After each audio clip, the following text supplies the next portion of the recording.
Welcome to the Non-Essential Podcast. I'm Steve Gibson. I'm Ben Matlock. And we're here. Yeah, and I'm going to be super distracted today because it's Valentine's Day and I got my tax return. So, that's a fucking awesome Valentine. That's better than any, romantic Valentine's. Is it, though? Because it's like I've been filling that hole in my life with stuff for as long as I can remember. And now it's like... But just think for the next week or so, you can strut around like you have money, and then all of a sudden it's gone again, and you're like, what the fuck happened? That's the problem, is it'll be gone by tomorrow. Oh, there. I'm not really... It's not healthy. And then it's just the money's gone, and all this plastic and wires didn't help. It's what the fuck? Buy yourself one of those waifu pillows, and you'll be set. The IRS fucking knew it. That's why they gave it to me. Because they knew I'd put it right back into the economy, which gets it closer to them, the fuckers. But yeah, that's So while I'm thinking about 4K TVs, join us as we talk about some random shit. So if you haven't listened to the show before, every week me and Steve get together and just tell each other some stories, whether they're fact or fiction, just things that are interesting to us. There's no real rhyme or reason. Not at all. Not even the most, slightest of coordination or planning. Just... Yep. There are themes. A lot of times we dive into, kind of weird, sometimes creepy history. But, it's not limited to that. And today's story is anything in the past is kind of technically history. But this is a lot more recent of a story than what I usually go into. This one kind of came to its, quote-unquote conclusion in around 2011. So shit, yeah, that's current events compared to most of the stories we tell, right? But it was one of those things where it was I was working yesterday trying to find a topic, found this one immediately, and it's super... creeped me out. It's probably the creepiest thing I think I've stumbled across doing this show, and it's probably not even the most evil thing we've talked about, but just really weird and eerie. But I was like, oh well, this is too recent, And one of the news stories that I source that will be on our sources page, it came out 2 days ago. The story about it, so it's so it's still being talked about in active, but at the same time, it's and then I put another 5 hours in to try to find a topic, and I was just what, this show only works if I go with my gut.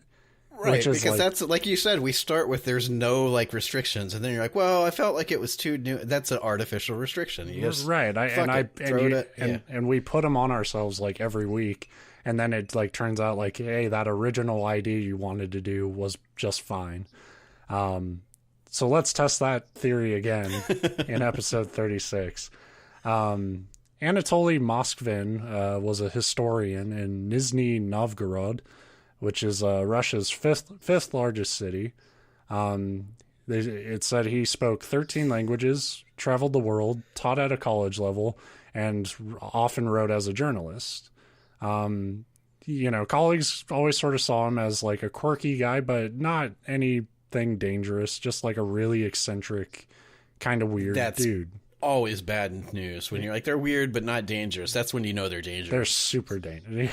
Yeah. But he was just they just sort of saw him as really eccentric, passionate about sort of his field, and very smart. He described himself as an expert specifically on cemeteries, and he called himself a necropolist, which maybe is a common word in the field. I haven't heard it too often.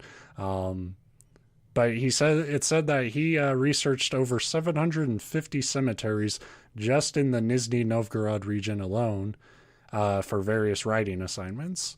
Yeah, which is interesting to me because I've heard that before. Just even historians are oh, we researched this cemetery. It's you mean you read the headstones? What?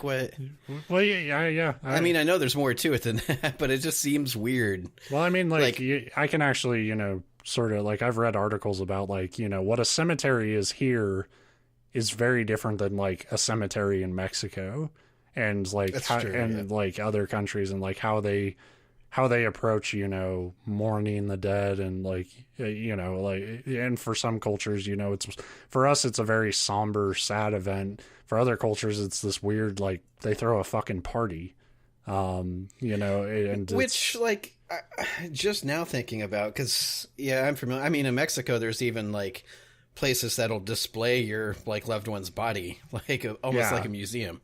And it's because they don't view it like we do. It's, we can still visit them and still like kind of talk to, obviously not like this, they're going to talk back, but like but that makes sense to me in a way for people that lived a long life and died like of natural causes. But like the 16-year-old that got hit by a bus, it seems weird to celebrate. Like, yeah.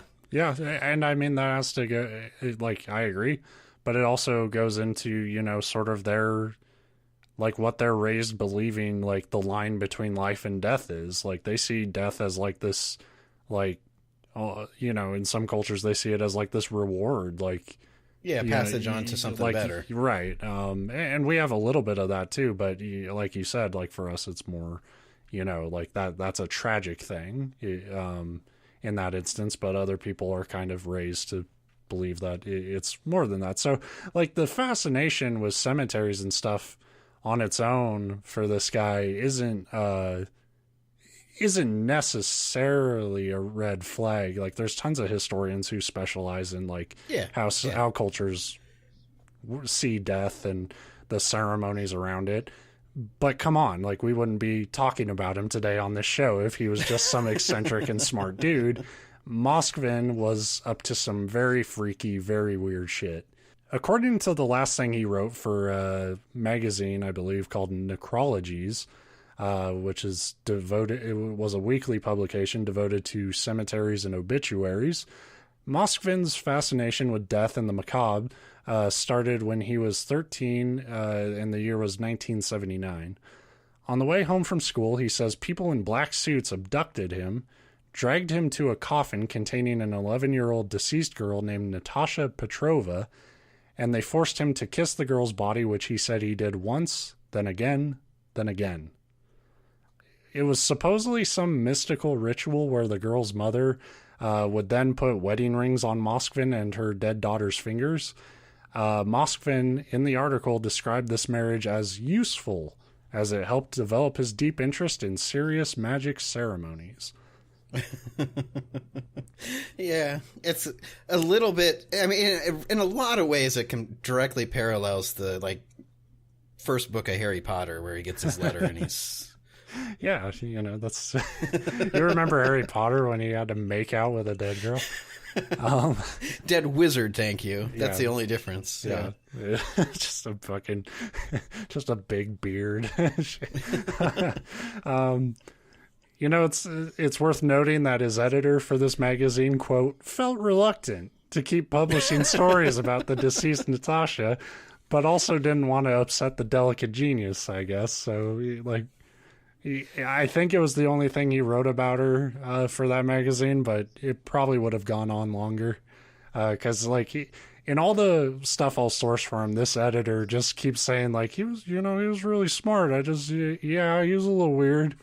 And yeah, that's a little weird too, I guess. But he's very like bashful about it. It's like, hey, you know, but he I don't think he was doing any harm. And I'll leave that up to you and the listeners, whether what Moskvin was up to was, you know, how harmful it was. It certainly was to some extent.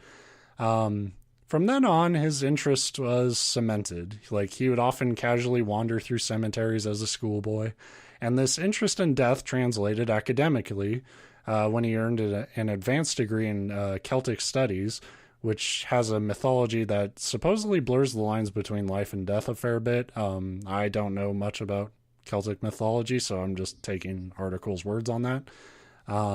But supposedly, like, his fascination with that sort of helped his professional life.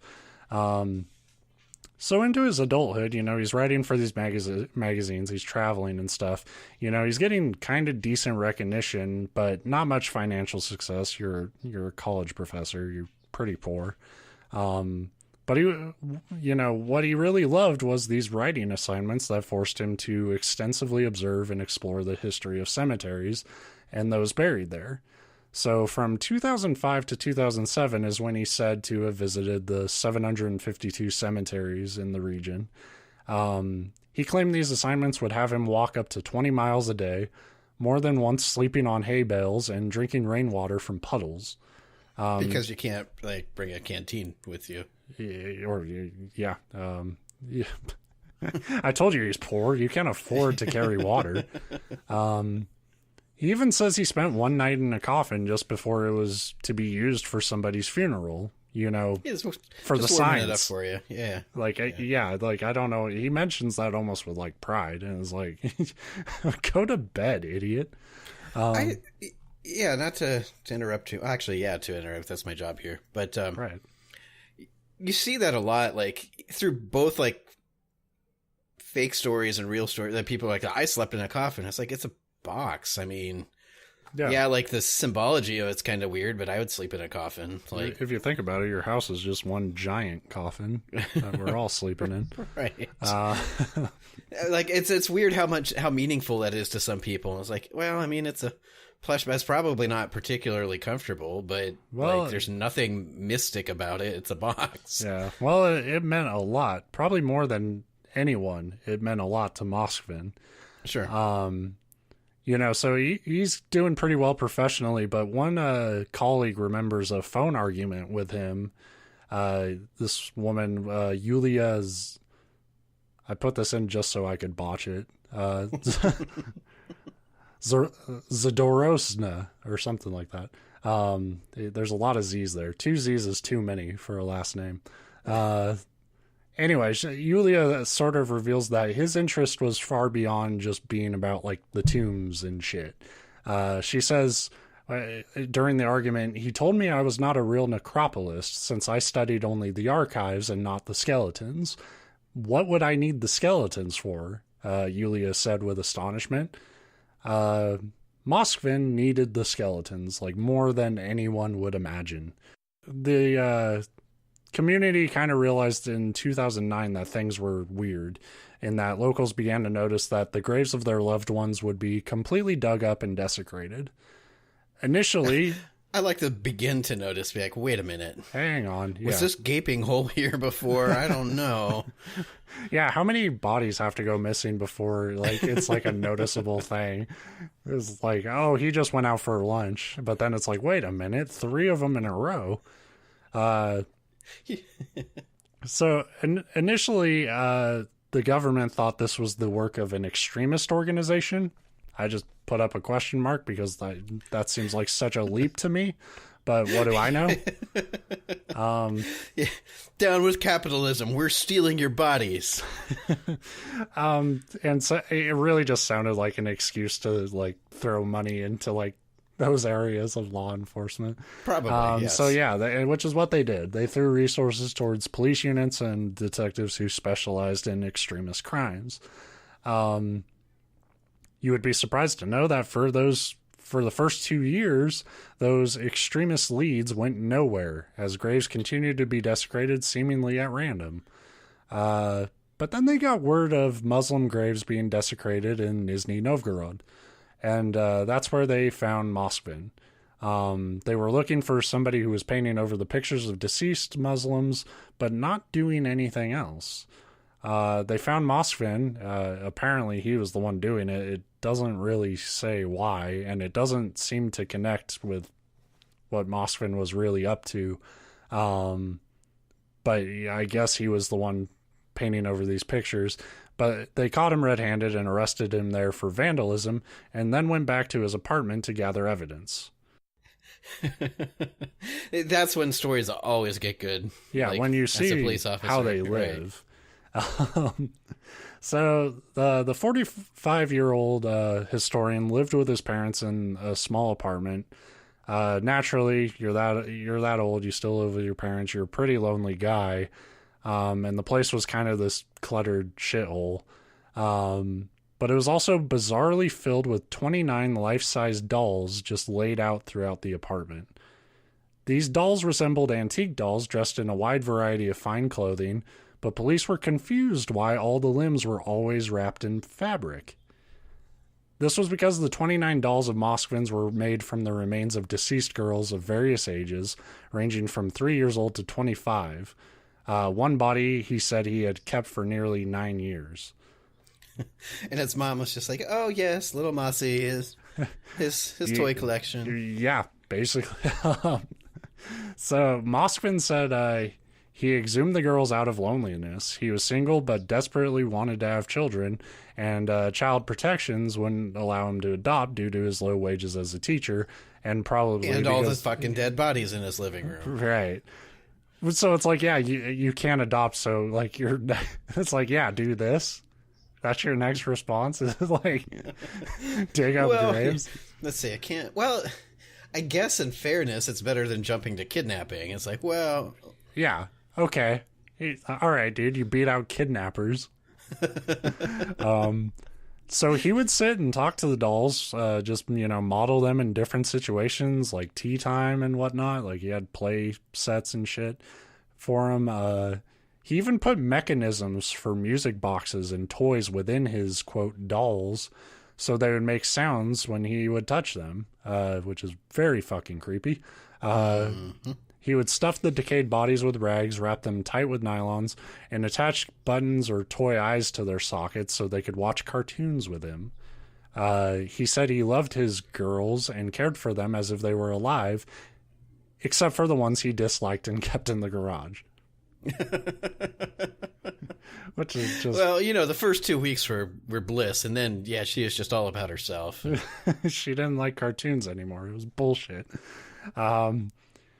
He added that he was also, waiting for science to find a way to bring the dead back to life while he used a simple salt and baking soda solution to keep the girls preserved. So, again, it's all for science, right?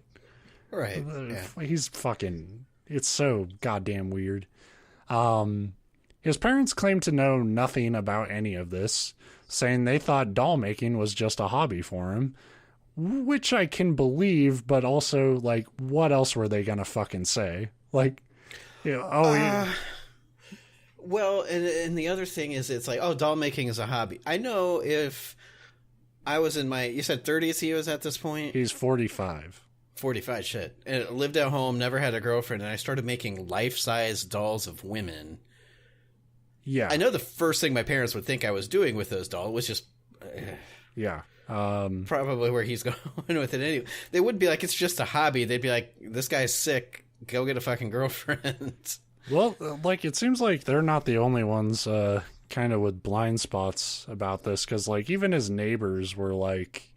yeah, it smelled, but we thought it was the basement, like they didn't put two and two together either. So like I said, I can believe, like, think about someone in your family, and it would be just like, to you, it's like you've known this person forever. It would be the last thing you would expect. That's the thing. And if he's 45, his parents were probably older too. Right. But, it's so hard to fathom. Like, the neighbors I could see, because I could watch my neighbor drag in a dead body, and you wouldn't think, oh, that's a dead body. You'd be like, that's weird, but they're carrying a mannequin in it or something. Because it just, unless you like know your neighbors are violent or something, or it was obviously real, like it's bleeding or something. Yeah. I could see that, but it's so much harder to fathom the parents who live in the house with these bodies. Yeah, like, but maybe you're just like, oh, doll making must use like some fucking gross ass chemicals or something. Mm-hmm. But like you said, they're also pretty damn old at this point. Anyway, with all this revealed and shoes found at his apartment that match footprints found at the desecrated sites, police had all they needed to charge him. In the media, Moskvin was dubbed the Lord of the Mummies, which is a pretty cool name. Yeah, kind of. For what he did, is pretty... It makes him seem, In my mind, Brendan Fraser is always going to be Lord of the Mummies, but... Yeah, for sure. I get it. Put some respect on his name. He came years before this Moskvin guy. like I said, neighbors were shocked about all this happening, as Moskvin's parents were supposedly just these really nice people, even though they didn't know Moskvin himself too well. But the stench of his work, like I said, they thought it was the smell of some sort of rot in the basement, which I guess is pretty common in like apartment complexes and stuff. I imagine, because like our house is damp and like musty enough, and it's only 100 years old. Those houses over there, some of them are hundreds of years old. So yeah, I guess. And they're probably not being maintained very well because landlords. So Moskvin confessed to 44 counts of abusing graves and dead bodies, but he was pretty unapologetic. He said to the victims' parents, "You abandoned your girls. I brought them home and warmed them up." He was diagnosed schizophrenic and sentenced to a psychiatric ward. His parents live ostracized from their community for their son's actions, and they're supposedly in a very depressed state and overall really unhealthy. Moskvin allegedly told authorities not to bother reburying the girls too deeply, as he will simply unbury them when he is released. But now that he's into his 50s, psychiatrists believe his mental state is actually improving. If at his next court hearing the court sees fit, they could send him home with the opportunity to continue his treatment from there. But as of October of 2018, which was his last court date, they decided to keep him in the facility. Which is good, because from what we've learned in the past on this show, and I was going to say about Europe, but it fucking happens here too. You know what they're going to do is they're going to say, okay, we're going to grant you release and give you this job in a mortuary. How would you like to be a gravekeeper? You seem to know a lot about crypts. He'll just get his job back with that fucking magazine. Like, well, I know it was very weird what you did, but you are still so brilliant. Even if you don't like back them, if you just print stories, they sell themselves, because everybody's going to be like, what the fuck is, Yeah. You're curious. You're going to want to see what this guy's got to say, but...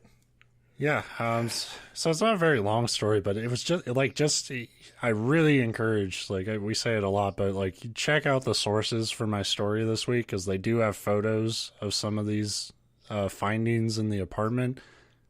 Haunting. Scary as shit, dude.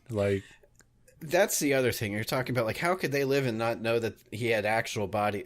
if you've seen bodies that have been, quote unquote preserved like this, they don't look super realistic. They're not what you expect to see. And he flat out covered up the faces and stuff. This isn't like he drew makeup onto a corpse. He literally did that, but he was it is very eerie to know what's underneath just this heavy layer of fabric and makeup and shit.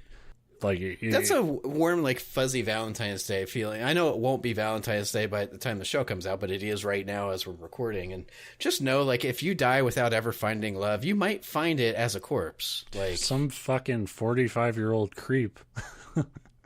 It might dig you up and give you a home. Sure, you'll have to be a sister wife with all the other bodies, but yeah, hey, that's what I really love. Is it was all about out of this loneliness and shit. But it's he's still a dude. So it's I still need, 29 fucking girls of various ages around here. 29 when he got caught. You guarantee that number would have kept going up if he hadn't got... Oh, for sure. And like he said, some of it was out of he wanted, children. But what were the 25-year-old bodies for? You said there was a 3-year-old body. No, yeah, I guess that's the I want children thing, but yeah. Yeah, Yeah, there was some... He didn't necessarily do anything to the bodies, but that was never mentioned. I assume that would have been brought up if he had done that. I think it's so... It almost feels wrong to try to break down just how creepy this went. Because it's no one really knows. I'm curious about that very first story you talked, because how much of a bullshit story does that sound? Some guy is in suits, kidnapped me and made me like dead people. Right. But maybe it's... there are weird ass rituals out there that... I gotta tell you, I don't believe that story at all. But like, I'm sure some shit happened, but like this guy seems to he broke into a funeral and kissed on. Isn't that what it was the other week? Maybe, or just like bullied into it. Like it might be one of those stories that like maybe some kids were fucking with him or something, and then like to make it more interesting in his head, it was part of some magic ritual. Or a lot of times with these people that have these well, hell, we all kind of do it to an extent, but they have such like strong, weird desires, I guess. It's weird things that they focus on. Is it might have never happened, but he fantasized or told himself that it did so much that he thinks it did. One of those type of deals. Yeah, I mean, especially when you're dealing with mental illness to this extent, like no doubt, there's probably a lot of like fantasy that's just like firmly planted in his head. But yeah, I just like he's a weird person to read about because you like in some ways it is like you're just a really sick dude, and on some level you do kind of feel bad for him. Like the only photo I think they have of him is from like his mugshot or whatever, and he looks kind of roughed up, like not like black eyes and shit and cut up. But I'm sure they didn't treat him real well. But his face was swollen and shit, and like he looks like he was kind of on the wrong end of a beating. And you have to imagine like the shit he was up to probably wouldn't do him any favors in a prison if they put him there.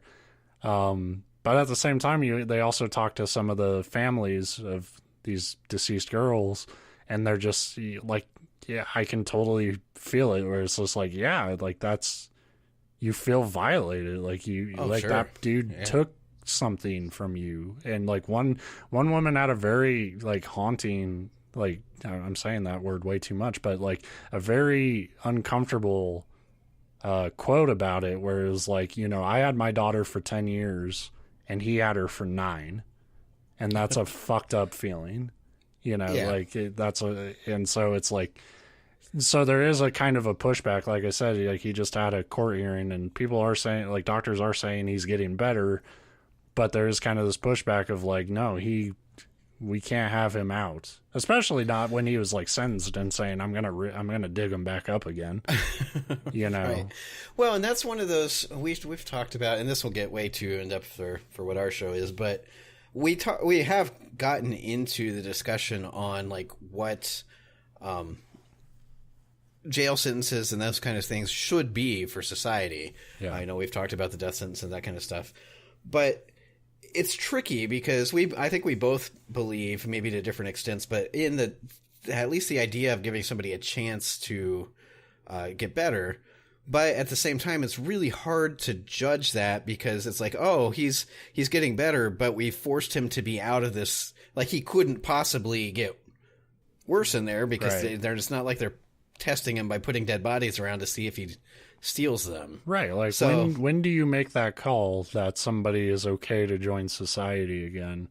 It's such a hard thing when like our whole system is about getting people out of fucking society when they're deemed harmful, so it's really hard to make that call of like, when can they come back? And then it also gets into that real tricky, like you said a couple times throughout this story, it's like, well, what is the harm of what he said? I'm not saying like, I'm not saying that like there isn't harm, but at the same time, it's not putting anybody in physical peril. So it's not like, if we let him out, he might go kill more women, which we've had those stories on this show. Right. But at the same time, you don't want to gloss over, well, it just wrecks the mental state of the families that he does this to for life in some cases, but at least nobody gets hurt, Yeah, and it's a weird situation. Also, like on some levels, like you got to protect him from himself. It's not, you can't have somebody just living in an apartment with dead people.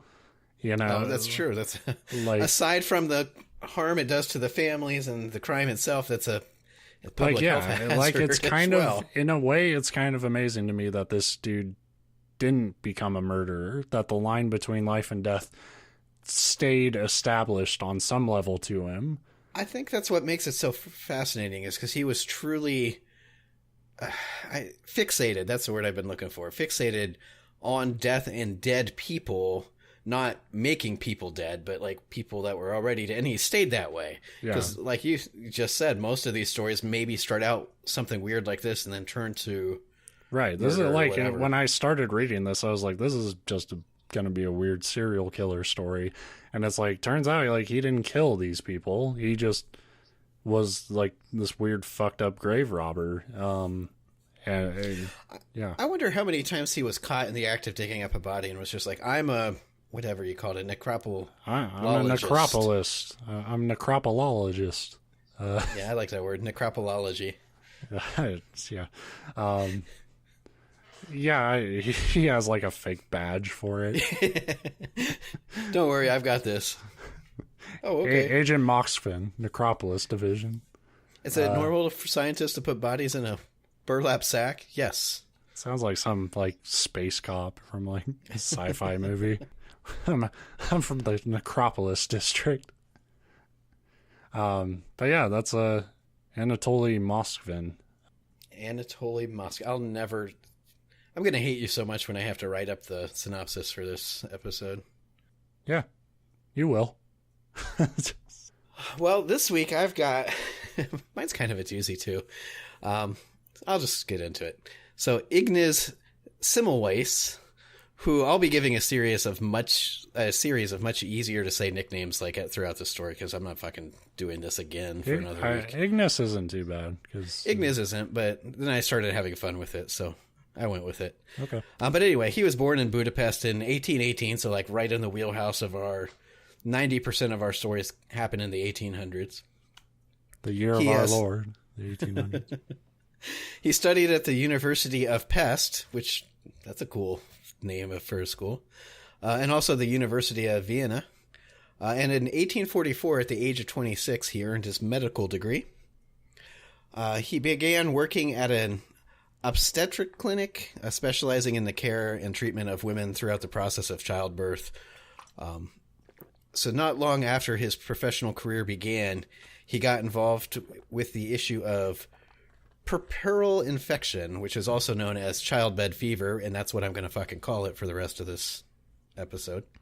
Childbed fever, like a dance? It's way easier to say than puerperal infection or whatever. It's like cat scratch fever. Yeah, childbed fever. At the time, the vast majority of childbirths still happened at home. But sometimes, however, women would need to deliver at hospitals. And this could be due to like financial situation, like homeless women or women that just couldn't afford home care. Or sometimes it was women who had other like medical conditions that required special medical attention. But for the vast majority of women, giving birth, they still just did it at home. But the women having children at the hospitals had a much higher mortality rate, which seems counterintuitive. Just imagining like doctors like... She's in pain. We need knives. Quick. Just stab him wherever. Get that demon baby out. Yeah, it was estimated that there was a mortality rate between 25 and 30%. Not higher, not 25% more than at-home births, but like total. So that's like 1 in 4 women going into the hospital to have a child would die. Jesus. Right. And a lot of this was due to the prevalence of this childbed fever. Unlike many of his contemporaries, though, the kind of people that we often talk about on this show, Iggy was a scientifically minded individual. He was sure that there had to be some reason for this huge difference in childbed fever rates between at-home and in-hospital births, and he was determined to actually figure it out. The clinic where he worked, his chief doctor, however, was actually really pissed at him for his insistence on studying this, because at the time it was just commonly accepted that these were simply the product of overcrowding, poor ventilation, the onset of lactation, which makes you wonder about the qualifications of these doctors. It's these women had kids and then they started lactating and that killed them. It's Yeah, they started lactating. They just fucking had a kid. I'm just having like a bunch of like bad science going on in my head. It's just like, well, clearly we're trying to bring the baby out of the wrong hole. All right, it's obvious. Milk coming out of the breast, that's not normal. I mean, that's unnatural. That's killed. And then they just listed general miasma. I don't know, miasma, which I admit I had to like look that up because that's a word that I've only ever known from like spells and abilities in RPGs. Usually there's like a spell called miasma and it's like a toxic or poison based spell. So I figured it had something to do with like poison. However, the definition is actually a intensely unpleasant smell or foul odor. Yeah. So it sucks because it's an unpleasant thing, but miasma is a fantastic word. It rolls right off the tongue. Miasma. But, and then I was like, so they're dying of foul odor. But if you, at the time, well, hell, even now, I hate going into a hospital. But in the 1800s, a hospital would have smelled awful. They didn't have, like, a lot of them didn't have running, like, plumbing and stuff. So you just have goo and... You have goo and gore, and you have terrar somewhere eating something. Eating it all, yeah. So they figured it was just that stuff. Basically, his peers, including his direct superiors, had just decided that it was simply something that couldn't be avoided. So they're like, why study it? It's just, that's the way it is. Dr. Iggs realized that it was a completely idiotic way of thinking, and instead he decided to use some of that sciencey stuff that he was taught in the university to explore the phenomenon more closely. As it turns out, it wasn't that hard of a problem to pinpoint. Sorry, but again, more bad science. Like, he's like writing like this intense professional medical journal. Like, every night the stork shows up with guns. We have to stop it. That's the way you'd expect me to be going with this, given my past, especially medical shows. But no, he was actually like, look, we need to do something about this, and to figure it out, we need to just observe, like, at least study what's going on. And it's just funny that his, like, peers were like, no, that's fucking stupid. No, you're wasting your time. With life comes death, and we just This is a hospital, not a scientific laboratory. But anyway, so he started observing his own clinic, which had 2 divisions, so basically like 2 separate buildings, but it was the same clinic. Deaths from the fever in the one division were as much as 3 times as common as deaths in the other, even though the 2 divisions were basically identical. Literally, the only distinction was that the division with more deaths was a division for physicians, while the division with less deaths, they were training midwives. So, again, that would be the opposite of what you would think, at least given our modern definition of physicians and stuff. But there was one case that, like, in particular, that caught his attention. A friend, it just said a friend, I assume they mean a friend of him, who had been treated for a wound by a physician, had ended up contracting and dying of an infection that was exactly identical, or seemed to be, to an infection from a woman that had died and been examined by that same physician just like shortly before. So in other words, this physician was like doing an autopsy on somebody that died of infection. Then he treated his friend's wound and his friend died of infection. He's like, huh. Oh dear. I think we found a common denominator here. So like I said, when I am death incarnate. Like I said, when they examined the 2 cases, it was clearly the same infection, the same kind of symptoms and the same death and all that stuff. As it turns out, he figured out midwives have one job. They tend to pregnant women and they help them through childbirth. Physicians, on the other hand, have many jobs, and one of those was performing autopsies on patients who had died of infections. It is rolling around in infections. Right. And then they would literally go straight into delivering a baby. Like, just straight from one to the other. And is this all going to end with them learning to wash their hands? Yes. Fuck.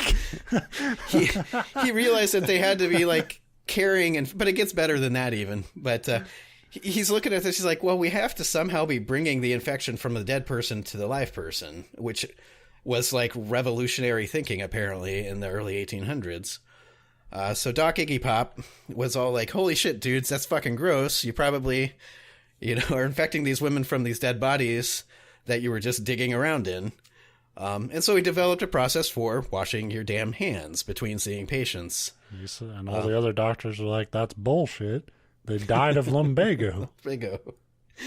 His process was a little more advanced. It wasn't just like, oh, go run your hands under, a sink, but it involves actually sterilizing the hands using a chlorinated lime solution.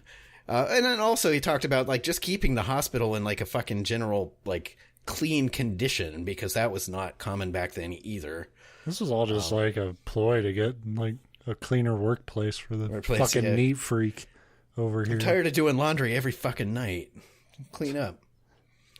But apparently this way of thinking, like keep things clean and wash your hands, was like revolutionary.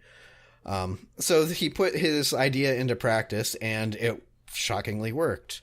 By washing their hands and keeping clean rooms, the mortality rate from this childbed fever dropped from a little over 18% in his division to just barely over 1%. So it basically eliminated it. The younger doctors that were training in this division who had seen the results were thrilled and were quick to adopt the practice. His superiors, not so much. I've been passing infections from human to human since I was your age, son. Basically, I mean, so it's like, what could shoot down such like plain and simple? The hand washing thing in modern times to us, it just seems like, well, no shit. But literally back then, they didn't know. Pathology was like a new branch of science, and so like the idea of viruses and spreadable infection, I don't know how they didn't know this, because we've been dying of like plagues and shit forever. But it literally was a revolutionary idea, like, hey, we're spreading disease by our dirty hands. But that's not, he comes up with this theory, he comes up with a cure, and it works. And it's like, so how could anybody, argue this? Politics, of course. So apparently in like 1848, there was this push for a liberal revolution through Europe, and Ig was part of that movement in Vienna. However, for the wash your hands branch of that movement. Free love and hand washing, man. But how the revolution ended up like dying out, or they said getting shut down. So I don't know if it was like an actual like to the streets revolution, or they just meant like a societal movement or whatever. Yeah. But this liberal push did not like go work out, but he was part of that, and his peers were largely conservatives, and so they fucking hated him for it. They're basically like, you stupid hippie. He ended up, not because of the hand washing stuff, but just because of his political like leanings, losing his job at the clinic altogether. Then he was flat out denied a position for teaching at the university. That it just said at the university. I assume they mean the one tied to that clinic. Shortly after, though, he did give a lecture that was well received called The Origin of Childbed Fever. He used that other scientific word, but fuck it. And so like his lecture was well received, and so he applied for another teaching post, and this time they gave him it, but then they like saddled him with a bunch of like ridiculous restrictions that most people didn't have, that he found insulting and humiliating. Yeah. So basically by 1850 he said fuck you, and he returned to Hungary. He was in Vienna, but he went back to Hungary. And he began working at St. Rochus Hospital. I think that's what it's called. It must be a rockin' place. I just imagine it like, fuck this. Look, just wash your hands. I'm out. Yeah. Like that's basically, yeah.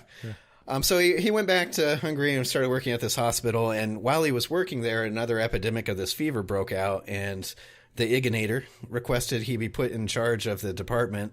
And that request was actually granted. So basically he's like, I know how to handle this, dude's out of my way. Well, I don't know anything about your work, but you call yourself the Ignator. You got the job.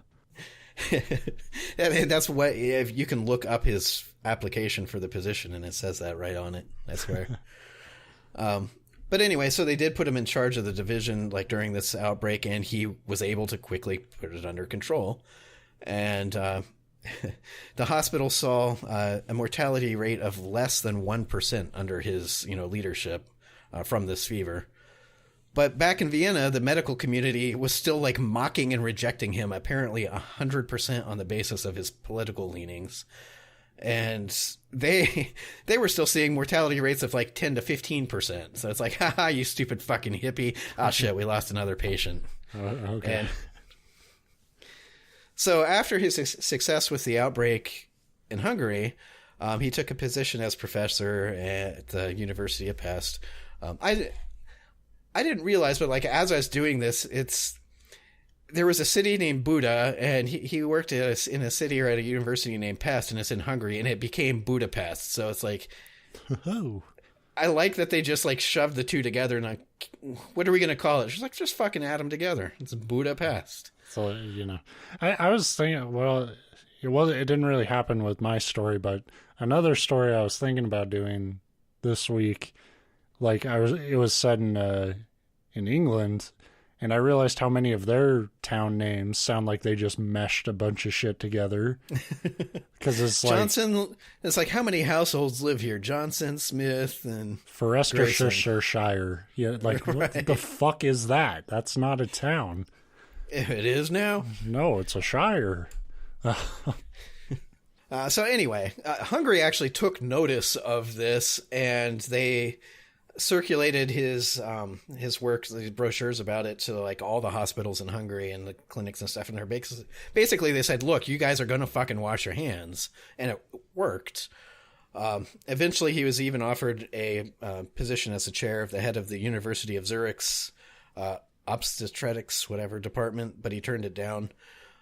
In 1851, he published like his seminal work, the Etology, Concept, and Prophylactics of Childbed Fever. I don't know what any of that fucking means.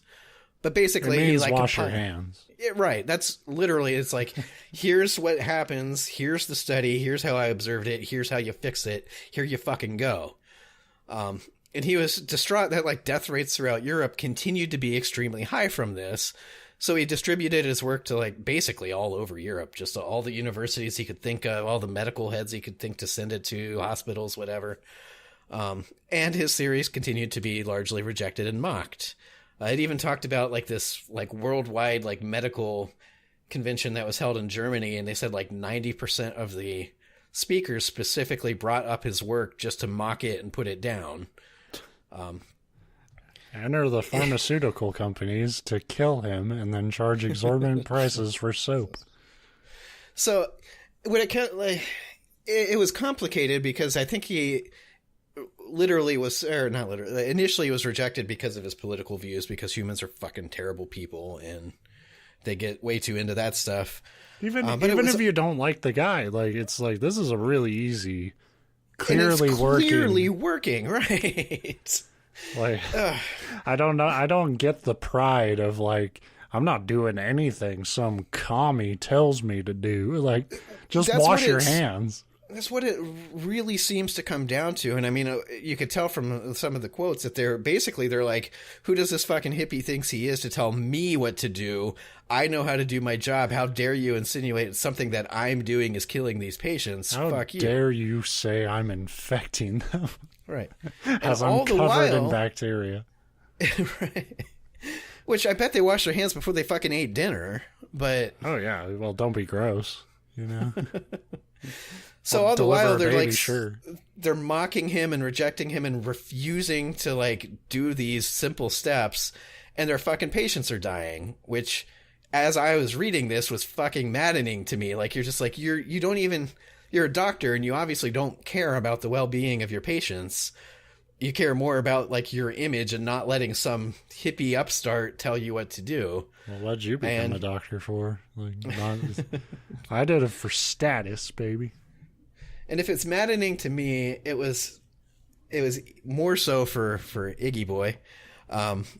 After years of the controversy and fighting to defend his work and just not, nobody listening to him outside of Hungary, he literally had a mental breakdown and was admitted into an asylum.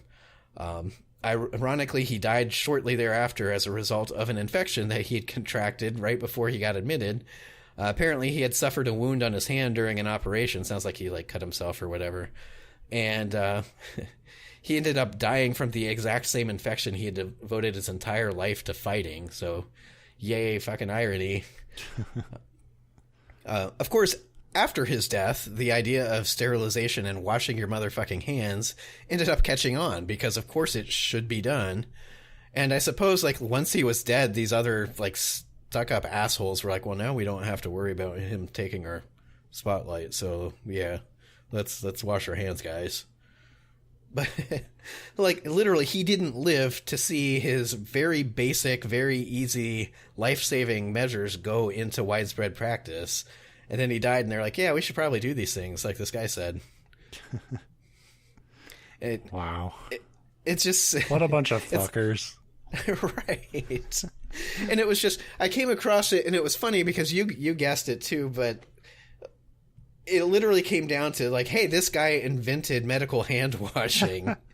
But they rejected it. They were like, that's fucking crazy, dude. Get out of here. And it would be one thing if it was like, maybe a death or two here were cut down from it, but it's like clear results of like no one 18% to basically 0. Like, right. Like it's so rare in any like scientific sense, and especially in a medical sense, to have such a clear like I solved it, and he like I solved this horrible problem, and he did, and people are like, no, that's and a it dumb came down answer. to them throwing a fucking temper tantrum. Like, I am not washing my hands. That's insulting, sir. I am a clean physician who just pulled my hand out of the rectum of a dead woman. But maybe this is all history. Maybe he was kind of a prick about it. He's like, well, you're all very dirty, dirty boys. And nice to meet you, Dr. Iggy Starship, whatever. And they reached their hand out to shake his hand, and he's like, I'm not touching your dirty fucking hand. Go wash it. And they're like, fuck you. He would the great spit on the washing war. Yeah, if he could just ask them to wash their hands without spitting on their shoe and calling them peasant, maybe it would have been well received. But no, it does kind of really like fucked. It's fucked. But it's also funny that there's somebody whose contribution to like medical sciences, which it was a great contribution, but it was literally wash your hands. Yeah, because if we grew up in. Yeah, go ahead. We grew up in a time when you watch these medical shows on TV, and like at least in the like 90s when ER was so big, and I assume they still do it, there'd be a 20-minute segment devoted to them like scalding their hands, sticking them in chemicals, and then snapping the gloves on. Like, they made sure every fucking episode to show them scrubbing up for surgery, and back then they're just like, no, that's stupid. Yeah. Like, but I want to know how his debates went. It's like, so you're telling me just because my hand was inside this person who died of this infection, and then the next person I touched literally died of this infection, that I caused it by touching them with this infected hand? That's fucking ludicrous, sir. Get out of my office. That sounds like a lot of hippy-dippy mumbo-jumbo to me. You goddamn liberals. And maybe you should read my textbook, which says God did it. Don't question it. That's just the way it is. That would be a great medical textbook. The way it is. Published in the 1820s by Craig Johnson, who killed every patient he ever touched. So, chapter 1, the end of the test, or end of the chapter test, the patient walks into your room and says, "Doctor, I've got this horrible rash. What do you do?" And the answer is, you shrug and say, "That's just how it is." Before seeing any patient, make sure to go take a big, messy dump. Go rub your arm on the pregnant women. Maybe that'll... Make sure you lick lampposts in public so you get very sick before doing your job. That will toughen up the patient and their immune it'll system. transfer the health molecules from the healthy people into your mouth directly. Not only will you be stronger, they'll be stronger for having your germs. What a stupid world we lived in, and we still do. It's just a different kind of stupid. Dumb in different ways, but that is the most human thing ever. Like if you think about regular hand washing, one of the easiest things you can do, and like they were like human beings were like, no. You're telling me I have to add one step in between reaching into this dead body and delivering this baby? That's fucking ludicrous. No, get your hands off me. My time is money. Do it. I don't want to wash my hands. You're telling me I gotta wash my hands? Jesus fuck, how long do you want my shift to be? 8 hours? Did kind of wonder, because I didn't read his actual work, and I assume it's in, like, German or whatever I don't know what they spoke in Hungary in the 1800s, but anyway, I assume it's not in English. But I kind of wondered if what his downfall was that, like, that whole thing, like, now they say, oh, you got to wash your hands, like, sing, I don't know, Bye Bye Black Sheep, Have You Any Wool, and, like, until your happy birthday or whatever. Yeah, I forget what the stupid thing was that was, right. So I wonder if he included that. It's like, oh, to prevent the spread, you have to That's what sing. I mean. Like, maybe he was an asshole about it. Like, and you gotta make sure you sing this nursery rhyme or whatever. It's like, fuck you. I'm an adult. I know how to clean my hands. Spin around 3 times clockwise, then 4 times counterclockwise. Clap twice, and you're done. I will scrub until I've hit everything, and I decide that, like, I'm done pretending like this was actually for work and not just an excuse to take a break. And the best part, if you really think about it, is doctors hate washing their hands so much that they're like, oh, he was right. Fuck it, let's invent gloves. Like, I'm still not washing my damn hands. But you still need to wash your hands. But I wonder how long they were like, no, we got gloves now. It's fine. Disposable gloves. No fucking soap is touching these hands. This is fake skin, you asshole. Quit telling me to wash. Stop calling me dirty. My wife won't even look at me anymore because you said I'm dirty. If I was transmitting diseases, then how come I haven't died? Oops, I cut myself. I'm dead. What if there was like some cocky ass doctor who was like, I will prove I'm not infecting people, and like slices their hand up, just like gives themselves like the worst infection. Turns out it was very important to wash your hands. Miasma did it. It smelled really bad in that room. Yeah, it had to be that. Well, good on him for trying to get humans on board with a very simple, very healthy thing. It worked, but it's got all the things. You discover a simple thing, nobody listens to it, to the point that it literally drives you to an insane asylum. Like, he just had a complete and utter mental breakdown. And then afterwards, everybody's like, oh, yeah, I think he was right. Oh, by the way, that thing you went crazy for was totally true. That's always a good feeling when it's like, no, you weren't out of your mind at all, actually. Sorry for all that mental torment. And I think I can really identify, I think we've all been there, where you know something 100% with every fiber of your being, but people refuse to accept it, and you're just like losing your mind trying to get them to... Yeah, I mean, well, I'm a know-it-all on the internet, so there's a lot of that, like, all the time, where it's like, just listen to me. I know what the fuck I'm talking about. Like, this is... There's literally nothing you can do to change their mind, because that's how human beings were. They're just determined to fight you on it, and it's like, yeah.